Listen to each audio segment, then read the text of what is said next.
bagiye giturumbuka abavyeyi ntitwaronse umwanya wo kubashimira canke wo kubavuga canke wo kubabwira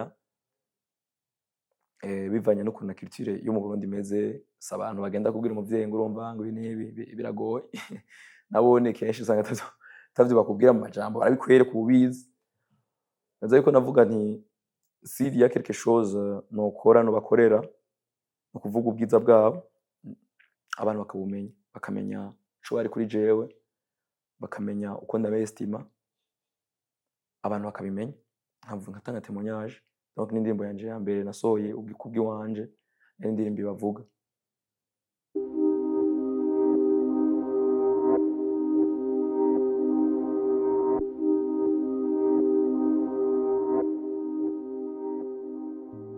Abavyeyi bambwira ko ndi imfura kandi ntegerezwa kuba imfura muhira, bakambwira ko ntegerezwa kubera akarorero abandi, ko ntegerezwa kuraba ko abandi bimeze neza, kuko kenshi niyo habaye nk'ikosa ku wundi hari aho vyahanirwa jewe bitahanirwa uwo wundi. Umva nakuze nyene banyigisha kuba imfura mu muhira. Mama yari umuntu nyene atekanye, nashobora kwisanzurako nkamubwira ico nshaka, ico nipfuza, nkamubwira iki canke kiriya. Tandis que papa nawe yari umuntu dutinya cane, ntiwamubwira ikintu wiyumviriye. Abavyeyi ntibagihari, hama bahitanywe n'urupfu rwa accident, bagonzwe n'umuduga bavuye i Bujumbura basubiye ruguru, bari bamanutse baje mu rubanza. Ico gihe jewe nari nsanzwe mbi Bujumbura, ko niga i Bujumbura kuko hari muri 2018. Hama bari baje mu rubanza, ico gihe ndibuka yuko bari baje no gusuhuza umutante n'abako. Baza vendredi bari gusubira inyuma samedi, mugabo aravuga ati ntitwosubira inyuma atarasuhujije uwo mutante. Iyo samedi urumva turirigwana. Hama dimanche rero hageze gusubira inyuma, baraza barahaca aho ku mutante kugira badusezere. Hari nka 9h igihe bahaca, baca bagenda nye turasezerana bagenda, je nca nja mu misa ya 11h. Mugabo deja nibaza ko igihe naja mu misa iyo accident yari yamaze kuba kuko yabereye Muramvya naho si kure, nk'isaha ngira. Ndi mu misa naguma numva ama presentiment, kumva umengo hari ikintu kitagenda neza, nkumva umengo siniyumva neza. Sohotse nari kumwe n'umugenzi wanje, mvuye mu misa nsanga harimo amapera atatu y'umukuzina. Ndavuga umukuzina none kandonderera iki, mugabo sinashobora kumutora kandi urumva nari nasangiye hafi y'imuhira. Kandi ko ndagenda nsubira kubona umuduga w'umuhonga, turahura mugabo ntiyambona. Asohotse avuye kw'ibarabara ryaje aho hantu nari mbaye. Ndahashitse ico gihe nta bantu benshi bari bwahashike, nuguruye nca nurugururirwa n'abandi bantu bo muri famille bataba ngaho. Niko rero guca numva yuko vraiment ivyo nariko ndiyumva naciye ntangura kwibaza ko hari ikintu coba cabaye. Hama abo bantu ndababona ko bajugumira bafise ubwoba, ndababaza none ni kubera iki mufise ubwoba, habaye iki? Bambwira ngo urumva ngo papa wawe yagize accident, ngo mugabo ntituramenya situation uko imeze. Nca ndumva yuko bashobora kuba badashatse kubimbwira ivyabaye. Nca ndagenda mu cumba c'umutante kubera we nari nzi yuko ataza gutinya kubimbwira. Ndamubaza ivyabaye, hama arabimbwira. Bon, muga nkijayo nari nzi yuko umva accident yabaye hari ikintu kibi cabaye. Muga muri jewe sinkibaza yuko bagiriye rimwe, bagiye bose. Muga amaze kubimbwira, muri uyo mwanya nababwiye ati ntihagire umuntu ankorako, nyene ndagira ndareaje uko nariko ndiyumva nyene muri uwo mwanya n'umubabaro. Gabo abantu ko batera baza, ko muri jewe numva umengo ni wa mwanya nyene wo kubera ku mugabo. Ni wa mwanya nyene bambwiye ati no kuba umugabo, urumva narumva ko umwanya ugeze, kandi ko natekerezwa kwerekana ubwoba kuri abo bantu, kuko nabandi ko ndabatera ubwoba rwose gusumba, nako nabo nyene bari bababaye. Kandi en plus nategerezwa kugera situation yo muhira, ko yumva batonya banje bari bakiri batowe.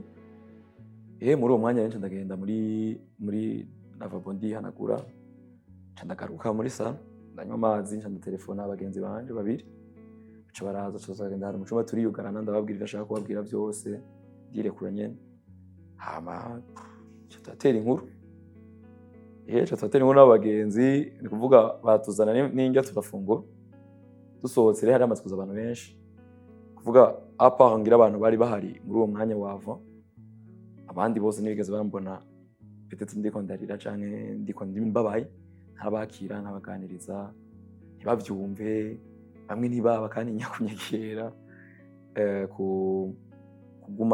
kuguma ndi jenyene kuko ukuntu nakira abantu ukuntu abandi ko ndahoza abandi nibaza yuko niyumva yuko ntegerezwa guhoza abandi ntegerezwa kugira après abantu bagiye nibaza yuko hari abagenzi bari muhira ubwa muri jewe jave nanifise ibibazo byinshi muri jewe ntabonera inyishu n'imwe byinshi cyane toyi banje ku buzima bw'abatonyi banje cyane cyane uko ubuzima bwabo buzobandanya uko bazokwiga aho bazoba uko nzoba jera se mutonya wanje umuherereza ico gihe atari yoroshe mugabo ni byari bibazo biraba ubuzima bwo muhira nyene ubuzima bw'abatonya banje ibyo byari bibazo nyamukuru nari mfise muri uwo mwanya donc nariko niga ibintu byinshi cyarimwe mbona ibintu byinshi cyarimwe menya ama vérité menshi cyarimwe umva fallait que kandi ngerageza trouver équilibre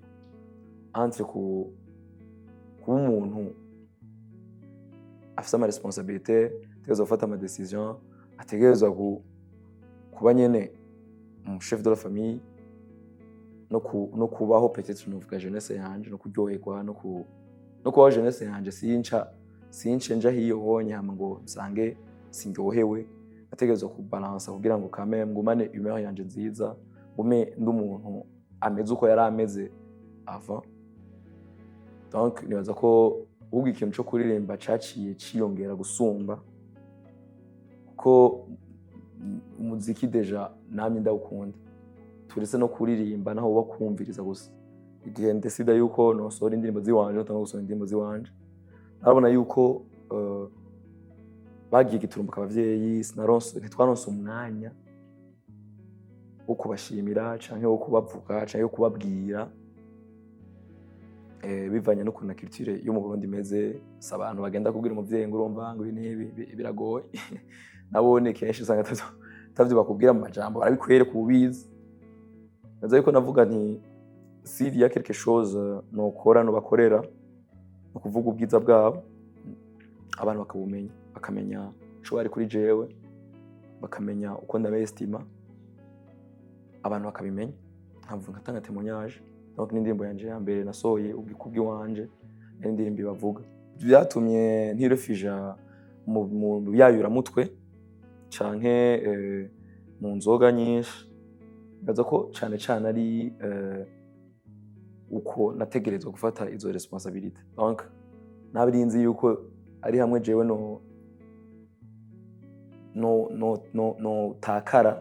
takaza n'abandi donc iyo responsabilité ya mbere kinaco ca kabiri nuko sinigeze ndavyakira nk'ikintu kibi cyane kuko ikintu gishitse ni kibi mugabo haba kirinze kiba camaze kuba donc ikiba kiri important muri uwo mwanya mu buzima bukurikira hama kandi ikindi naco mu bintu bibi byose hama harimo muri histoire mbi yose cyangwa muri sinzi ukuntu bisigura mugabo muri histoire mbi yose hama harimo partie nziza yenyegeje iyo histoire rero iyo hagushika ikintu kibi ni wewe wo kuraba icuraba cyane kurusha ikindi uravye ico kintu kibi nyene bigusubiza inyuma muga iyo wifukarije ukaraba ibyiza ukura muri ivyo bintu bibi biragutuma ushobora kuavansa neza.